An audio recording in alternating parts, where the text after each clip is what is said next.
Bonjour à tous, on se retrouve aujourd'hui pour une vidéo de présentation d'un test. Alors, aujourd'hui, j'ai comme objectif de vous présenter l'évaluation des fonctions langagières et de communication, le SELF5.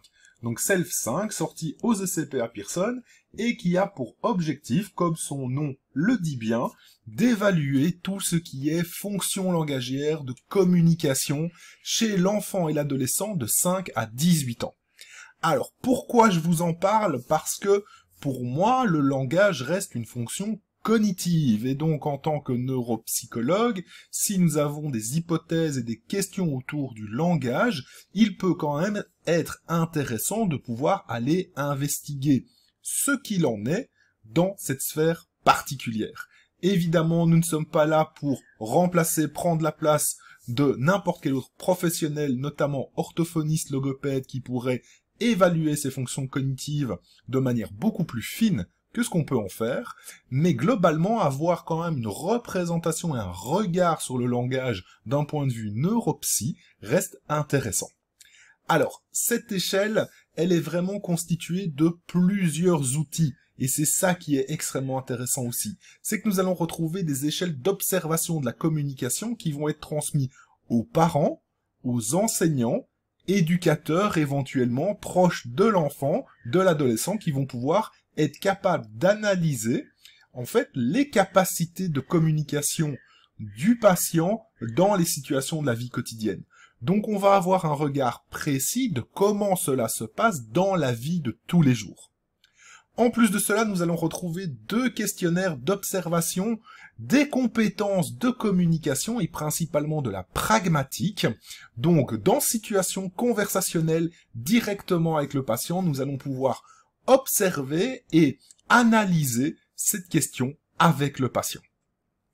Évidemment, il y a toute une série d'épreuves qui sont là pour évaluer les compétences langagières, toute une série d'épreuves psychométriques qui vont nous permettre de regarder justement de manière un petit peu plus précise et adaptée le fonctionnement de notre patient.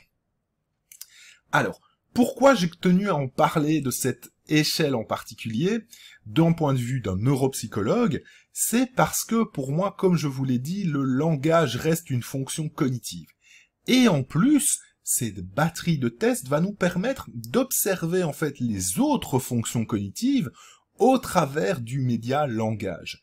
C'est-à-dire que je rappelle fréquemment que au final, ce qu'on observe, ce sont des entrées primaires, donc on va avoir des entrées auditives, des entrées visuelles, par exemple, avec des aspects de compréhension qui suivent, donc toute une série de processus cognitifs qui se mettent en place, tels que l'attention, les fonctions exécutives, la mémoire, qui rentrent en compte, pour avoir des sorties qui sont plus motrices ou verbales. Dans ce cadre, le neuropsychologue, il doit se positionner, justement, il doit avoir un éventail d'outils qui va lui permettre d'aller investiguer ces processus cognitifs avec des entrées et des sorties différentes. L'idée, c'est qu'avec le SELF5, nous allons pouvoir, en fait, élargir notre panel d'évaluation pour avoir plusieurs tests, plusieurs épreuves cognitives avec des entrées et des sorties différentes.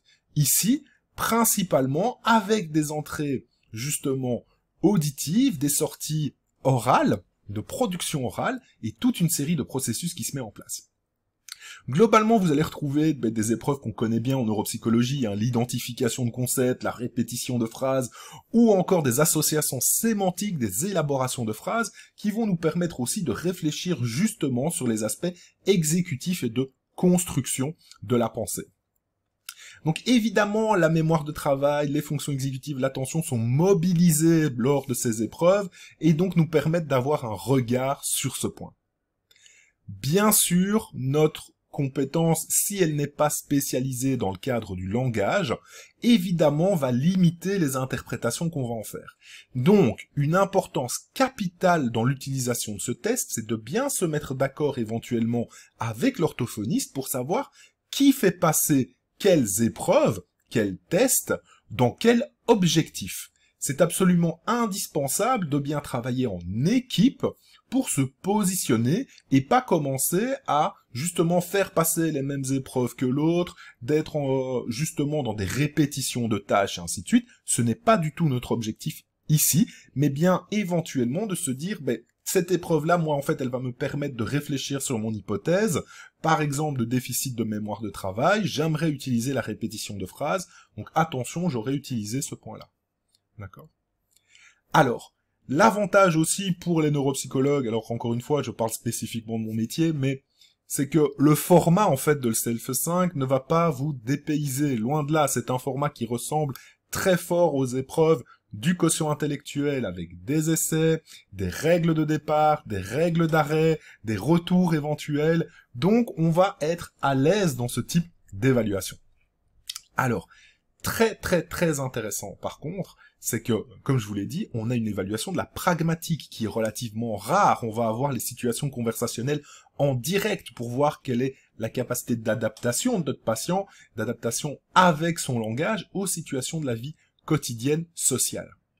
Nous allons aussi avoir un excellent avantage sur la question de proposition d'aide adaptée. C'est-à-dire que le manuel va proposer des aides adaptées scolaires ou dans la vie quotidienne par rapport aux résultats du patient, mais surtout par rapport à l'analyse des erreurs produites par le patient.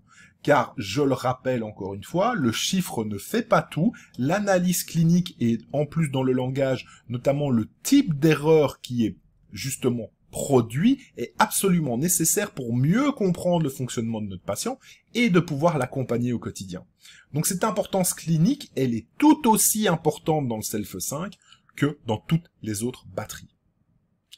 Enfin, je pense que le côté un petit peu plus négatif d'un point de vue du neuropsychologue, c'est ne pas s'embarquer dans des choses qu'on ne connaît pas et qu'on ne comprend pas. C'est-à-dire que les modèles de compréhension du langage, et la base en tout cas des structures de modèles théoriques du langage, sont absolument indispensables à bien connaître pour aborder cette batterie de manière adaptée. Les aspects de développement, de repères de développement, la connaissance justement du type d'erreur de production, mais également justement des modèles théoriques, c'est-à-dire comment le langage s'intègre avec les autres fonctions cognitives, sont indispensables à bien maîtriser pour pouvoir aborder cet outil de manière sereine.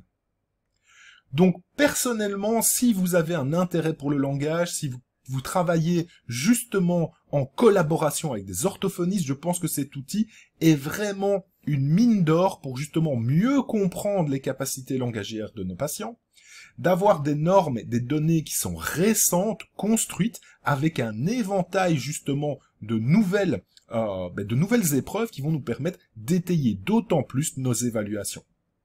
Donc personnellement, je vous recommande évidemment d'avoir accès à cette batterie, donc le Self-5 aux ECPA, n'hésitez pas, et on se retrouve tout bientôt pour d'autres vidéos sur les évaluations. Allez, ciao!